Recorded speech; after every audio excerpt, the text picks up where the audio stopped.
Senior Resident Department of Gender Surgery, Sree Balaji Medical College. I am a skilled laparoscopic assistant and member of ASI. Today we are going to have a brief session on parathyroid gland. So parathyroid gland are small glands situated next to thyroid gland.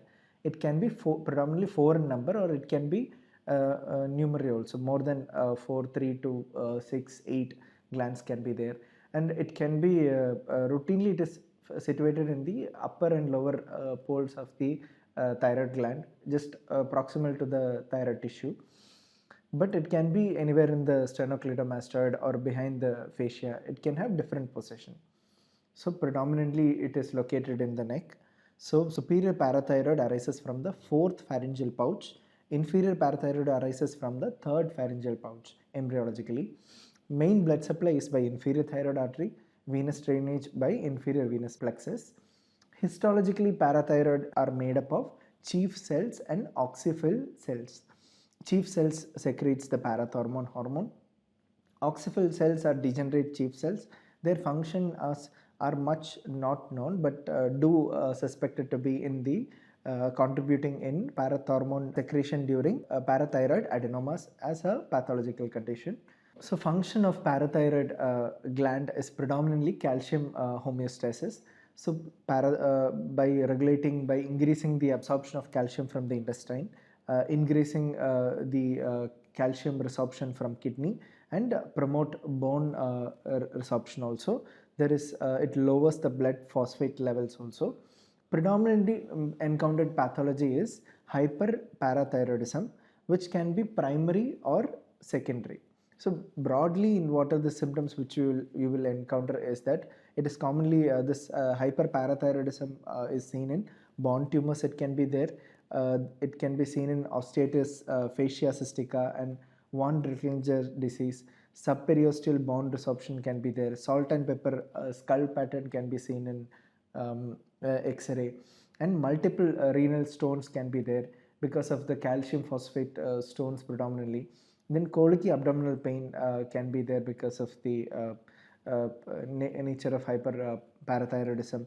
Pancreatitis also can be stimulated. Some amount of psychiatric overtone is also there in case of hyperparathyroidism.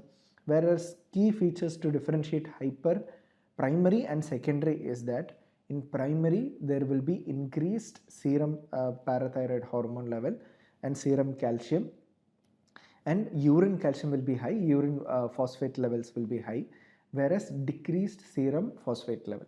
So I'll repeat once again, in primary hyperparathyroidism there will be increased parathyroid hormone, increased serum calcium, increased urine calcium, and increased urine phosphate, whereas decreased serum phosphate.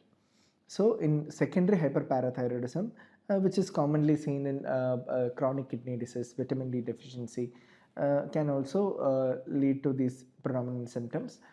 So how will you manage?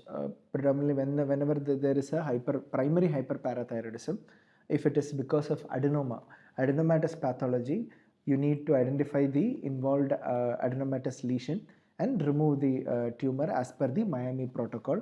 If there is hyperplasia involving then you can consider removal of 3 glands. At least half a gland should be auto-transplanted into brachioradialis muscle in the non-dominant hand. So that is the treatment protocol for hyperparathyroidism. Then predominant investigation you can do is serum calcium level, serum phosphate level, then decreased serum phosphate can be there, increased parathyroid hormone can be there, 24-hour urine calcium is necessary, DEXA scan to see the bone density, because there is significant bone resorption can be there, and localization study, because parathyroid gland is a small gland, so you have to localize the gland first. So localization can be done by system EB scan, which is the most accurate. Then in locating the enlarged parathyroid, it uses technetium-99 intravenously. You can also see through ultrasound neck also, but it is difficult, but still it is commonly used. So that is a session briefly about primary hyperparathyroidism and parathyroid gland and its basic function. Hope the session was fruitful. Thank you.